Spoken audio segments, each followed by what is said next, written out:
Manx Radio's Update with Beth Espy.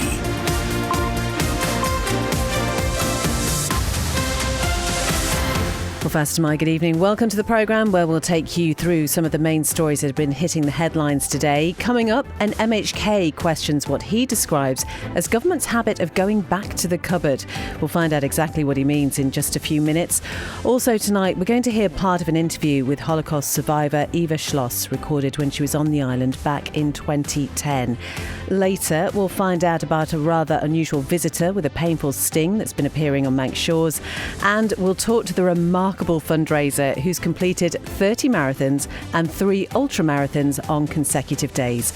We'll also have a look at the weather, the traffic and the travel as well. And if you'd like to get in touch, you can text us. It's 166 177. We'll start as ever with a roundup of the main news headlines with Darren Fastamai.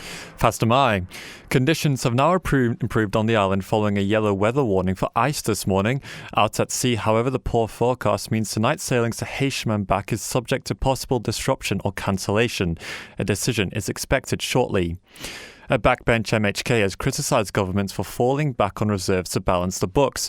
Jason Morehouse of Albury, Castletown and Maloo describes it as constantly going back to the cupboard. And James Hillier has thanked fans after pulling out of Dakar Rally due to injury. Could have been worse, this game's dangerous. I knew that. I knew the risks. It's just frustrating to not finish. That was my goal. And not be last. Yeah, rubbish. But anyway, appreciate all the comments and support. The former TT winner suffered a fractured arm after a low-speed crash in the first stage of the event. To international news, Greenland's Prime Minister has told Donald Trump he can't have control of the island just because he wants to. The US President claims he needs to annex a Danish-controlled territory right now. Fake sexual images produced by the AI chatbot on Elon Musk's X platform has been called absolutely appalling by the UK's Technological Secretary. Liz Kendall is backing Ofcom to take any enforcement action against Grok over the creation of deepfakes. And Crystal Palace boss Oliver Glasner has refused to answer questions on him being the bookmakers' favourite to be the next Manchester United boss. I'm a Crystal Palace manager and I think it just makes no sense and it's wasted time also for you to ask many more questions. So I don't talk about any other club than about Crystal Palace. Glasner is out of contract at the end of the season, with United looking to replace the sacked Ruben Amorim. Those are the headlines. News next at 6. Thanks very much indeed, Darren. So the weather brought to you by Manx Glass and Glazing. And for the first time in a few days, no weather warnings. Largely cloudy with a band of rain expected this evening. That will clear away to isolated showers later on from around about 8 p.m. Those showers will continue overnight. They might be wintry over the hills still. Fresh to strong west or southwest winds. They will become strong to gale force overnight. Minimum temperatures around 2 Celsius for most places. Then at first tomorrow, the risk of a few showers, mainly in the southwest. Otherwise largely dry, often cloudy, just the odd break to allow the occasional bright or sunny interval, just to remind us what the sun looks like.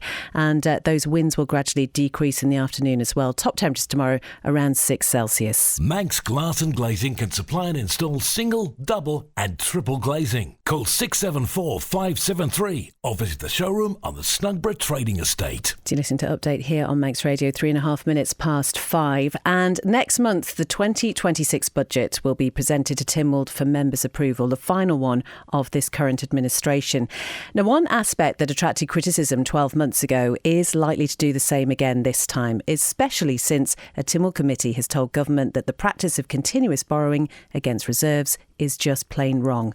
Now, John Moss has been talking to chair of that committee, Albury, Castletown and Maloo MHK, Jason Morehouse. It's back to what was said by key politicians in the 1980s, that in terms of an economy, it's like a household in terms of we need to be looking at the income that's coming in and the spend. And if we're spending more than the income and we're having to fall back on the reserves every single year... Wasn't the idea of getting these reserves, though, so that we could, in times that are tough, go to these reserves and use them? But are we in a position at the moment where times are tough? We had the situation after COVID. People might say, yes, they are quite tough. Particularly as we've got things like the minimum wage coming in, which is going to put more strain on various businesses, etc., all these sort of things. Yeah, people will say, yeah, we're finding it hard. And that's exactly what the committee said, John, in terms of we've got a government that's not actually considering the impact of what is happening in the wider economy. You used to be an economics teacher, so yeah. what should the government be doing? I think Just leaving the reserves alone? Yeah, at a time like this, we should be building them up because, we are in a good position and the unexpected does happen. We've had the lockdowns, we've had COVID.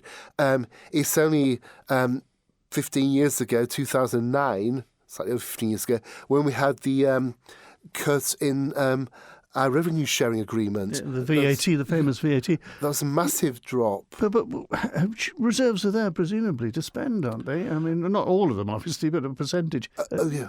But at the same time, if we use the National Insurance Fund that should be allocated to the NHS for a more broad spend, then there's an issue that we're actually balancing the books by falling back on things that really should be there for a rainy day. That is Jason Morehouse, MHK, who's the chair of that committee. It's the Economic Policy Review Committee.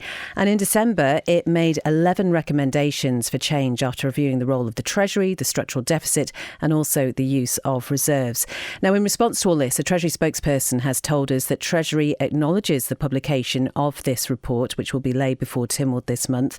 They go on to say, over the course of this administration, the Isle of Man government has established an operational performance and change board to strategically analyse the size and scope of the public service and establish an efficiency and change programme, driving, they say, at least £50 million in efficiency savings over the next 5 years. It goes on to say quarterly reviews of the public service workforce have been made available, demonstrating the significant investment in frontline services, and Treasury has been working with all departments to enable them to remain within their budgets, publishing quarterly management accounts. The increasing strength of the island's reserve, they say, now valued at over £2 billion, can be found on the economic dashboard. And this statement concludes by saying, as this report is due to be debated at the March Tynwald sitting, it wouldn't be appropriate to comment further at this stage. The government, they say, will consider the committee's views, review the evidence offered and respond in full through the parliamentary process. And you can find those details in full on the Manx Radio website. It's 5:07, and over the past couple of days, King Charles has led tributes to Anne Frank's stepsister and Holocaust survivor Eva Schloss, who has died at the age of 96.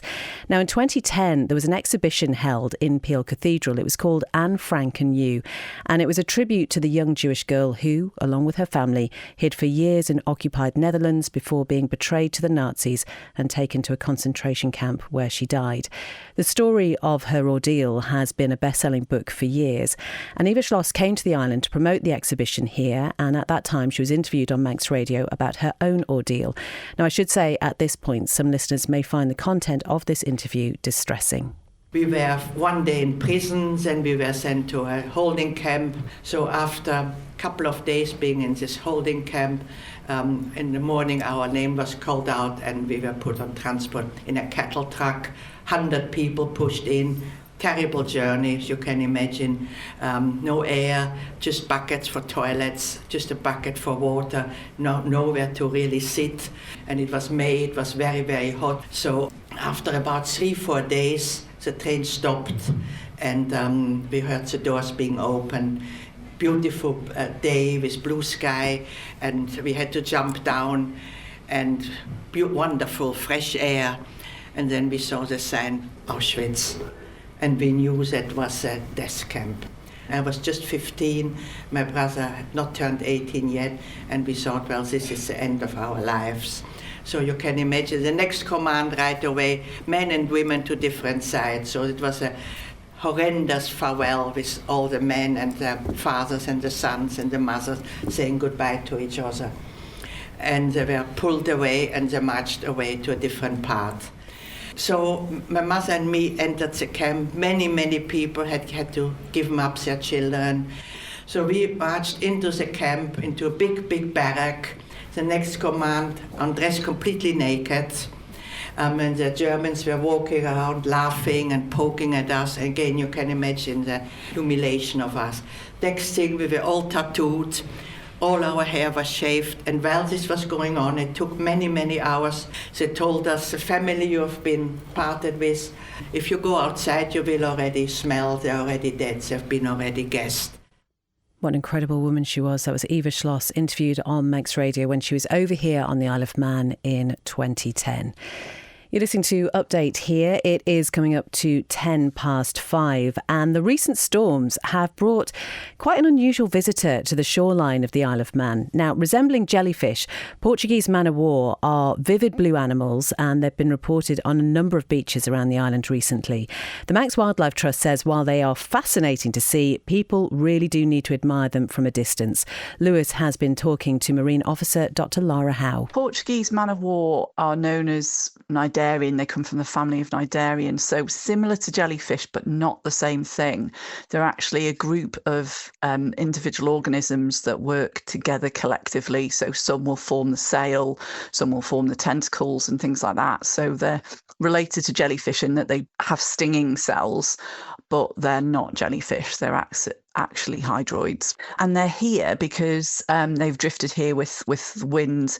That big sail that you see on top, that causes them to drift with whatever the prevailing wind is, and obviously that has meant they've come towards us. Well, they're not normally found here, obviously. They're normally found in warmer waters. You've described it as an unusual visitor to our shoreline. How often do we see Portuguese man-o-war? Probably every 10 years, maybe. I think I've had reports probably, roughly every 10 years. And you have put out this reminder. You've mentioned there the stinging cells that they have. Yeah, they really do pack a very nasty punch and can sting after they've died as well for up to a couple of weeks afterwards. So if you do find them, we would definitely recommend not touching them at all because they really can give you quite a bad sting. How exciting is it for you when you get reports of something like this? It's really interesting. It just gives us a bit of an insight as to what is going on in our marine environment. So that's why unusual sightings are always really useful to help us understand what's going on. Obviously, in terms of climate change and things like that, with potential for seeing a change in species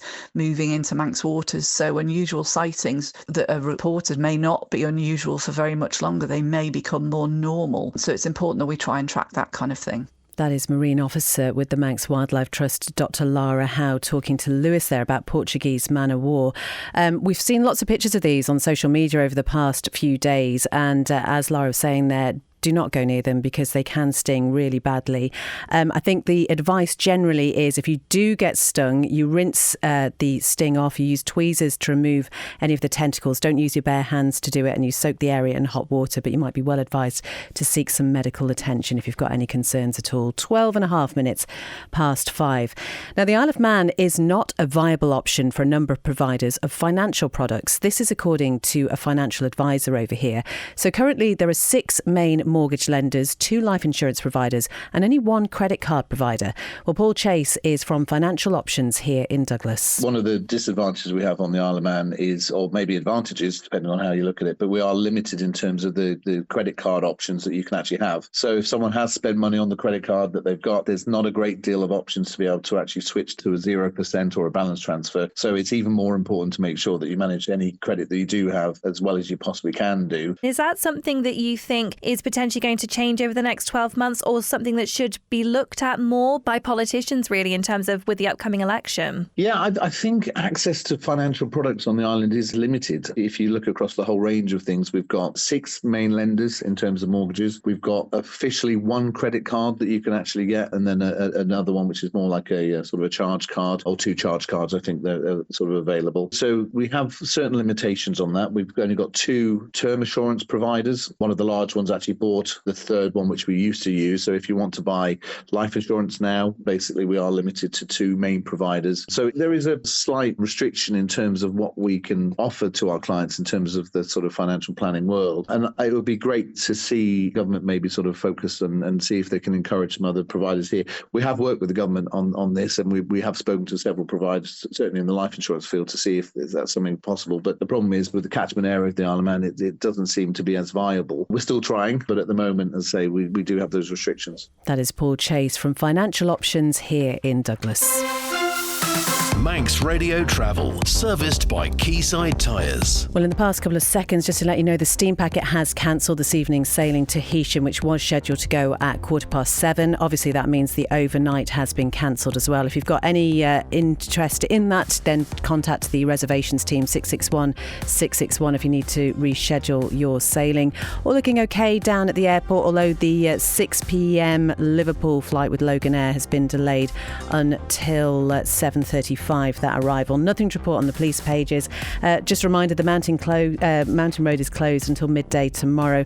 And the only other work going on around the island is in Braddon. There are temporary lights on Cool Road. That's just near the business park. It's 24 hours a day, and that is for work on the pavements. Manx Radio Travel, serviced by Quayside Tyres. Call Quayside Tyres on 664417 to book your free vehicles winter check, so your vehicle is safe for you and other road users. It's just gone 5:15. So if you've been listening throughout December, you will likely be familiar with the name Albert Johnson. The Kurt Michael man has been undertaking a challenge to run 31 marathons in 31 days. And it's all in memory of his friend Graham Brew. And he has been raising money for autism initiatives. Now, we were there on New Year's Eve when he crossed the finish line just outside Kurt Michael Fire Station. But actually, he didn't end there. He's been telling Lewis what he got up to in the days following that. I ended with the grand finale. It was just over 50k on the last day at the fire station. But then on the Thursday, I did a 27 miler with 2,500 feet climbing in it. And then on the Friday, I did another nearly 28 miles with about 750 feet of climbing in it. And then on Saturday, I managed just 4.5 miles due to my left leg playing up. It went into a bit of a spasm. I think I've torn a ligament or something just above my knee. I decided that it was wise to call it quits and hang up the gloves, I suppose. So this is the thing. When we were talking outside Kurt Michael Fire Station, I said, are you planning to rest now? You weren't quite entirely sure. Little did we know that you had even more plans to run even further in the next couple of days. Yeah, I mean, I've actually sort of just recently found out that there's a record that's held by a fella called Steve Edwards, whereby he's ran 10 marathons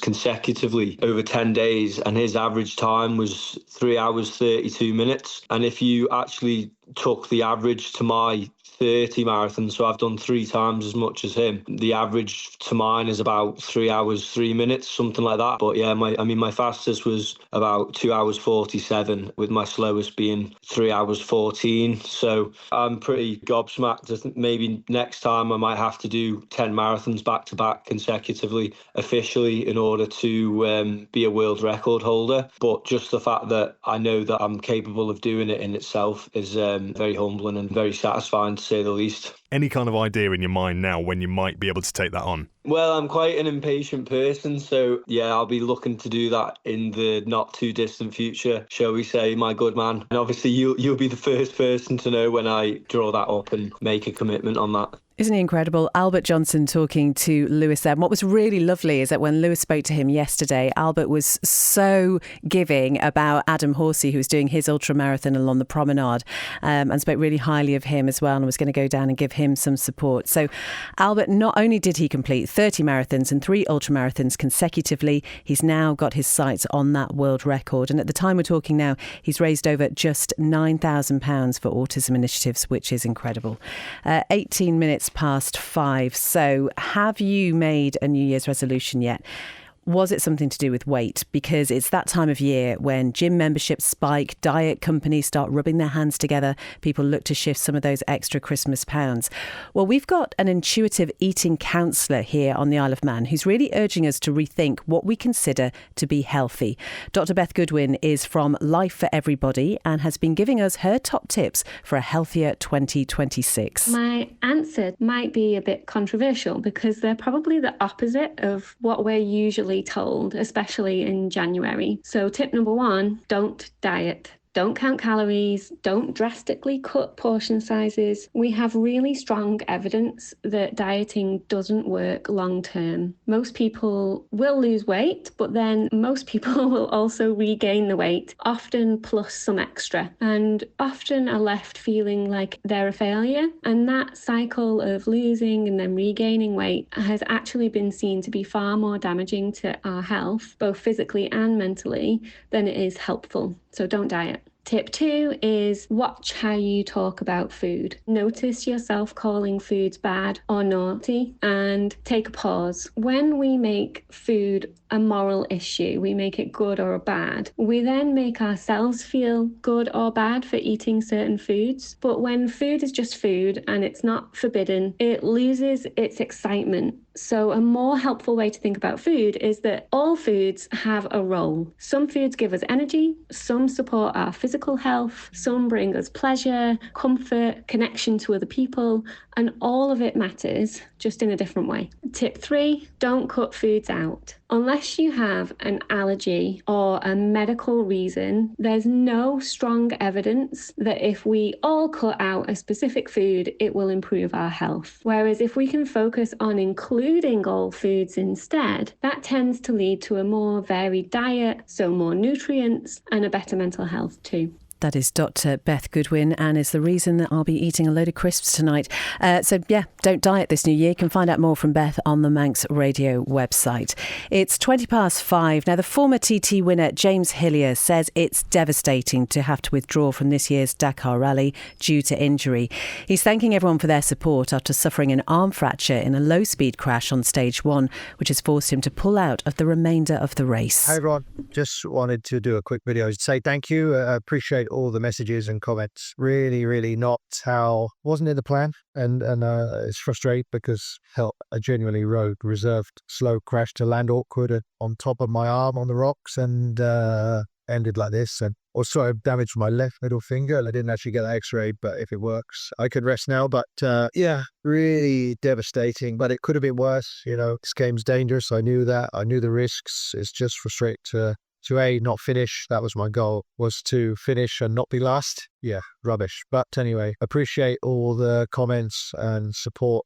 Still processing everything. The body will fix. It's frustrating, but that's Dakar. So I'm going to hang out at the bivouac for a couple of days and then head home a little early. But make the most of this sunshine and absorb the bivouac atmosphere, the Dakar vibe. It's pretty special here. I like it here. So I don't want to go home just yet. But it's frustrating watching everyone continue riding when I can't. So, and believe me, I've questioned it so many times. I hardly slept last night, asking myself if I can ride with this. And I think I could maybe squeeze a day or two, but no way can I do another 7,500 kilometers. Be too risky, because if I damage the arm more, is then an operation. But also, it's a high risk of crashing again because I have not got the strength in this arm to control the bike if I get into trouble. So, still accepting that decision, but it's a hard one to swallow, but it's the right decision. So thank you everyone again. Thank you all the sponsors that played a part in getting here. Oh, so disappointing for James Hillier there. 5:22. Well, we're going to be able to spot the comet shoe mass on the island tomorrow, but we need to use a pair of binoculars, not the naked eye. And this is all according to local astronomer Howard Parkin, MBE, as we can call him now. He says tomorrow the comet, which has an 8.2-year orbit around the sun, will be closest to Earth. But apparently there's also a solar conjunction which starts from today. Here's Howard. This year in particular, with all the planets we've got in the sky, 3 of them are the other side of the sun. They're going through what we call solar conjunction. First, you've got the planet Venus, which goes through solar conjunction around the back of the sun on the 6th of January, then Mars on the 9th of January, and then Mercury on the 21st of January. Not particularly interesting from an observational point of view, but when we look at the solar system, if you imagine looking down on the solar system, you've got 3 planets all one side of the sun. We've got Jupiter, the complete opposite side of the sun. There's actually 2 comets visible in our sky in January. One of them, Comet Schaumass it's pronounced, is in the constellation of Virgo, but it's below what we call naked eye visibility. It's only going to be visible in binoculars in the constellation of Virgo, and the way to see that is to get your binoculars and just scan round the sky. In a few days' time, actually, the moon will be passing through Virgo, which will be as a bit of a pointer for you. But if you just get your binoculars, or if you've got a small telescope, just scan around the area of Virgo, what we call the bowl of Virgo, and you might see this fuzzy object, which is Comet Schaumass, which is not surprising. We knew it was coming, but it's actually at its closest to the Earth, I think, on the 7th of January. But it's still way out in space, nothing anything nearest to us. But well worth looking for. There is another one in the southern sky as well, but that's only visible if you live in the southern hemisphere, I'm afraid. And in Virgo, which is like a big letter Y, imagine a big letter Y, and the inside of the Y is the bowl. It's actually its best time to see it is between the 12th and the 29th. That is Howard Parkin, MBE. He's absolutely brilliant, and you can find out more details as ever on the Manx Radio website. 24 minutes past 5. Here's Rob now with the sports news, brought to you by the Print Shed. Fast am I. Starting off, former Isle of Man tennis star Billy Harris has suffered defeat in his second match for Great Britain at this year's United Cup.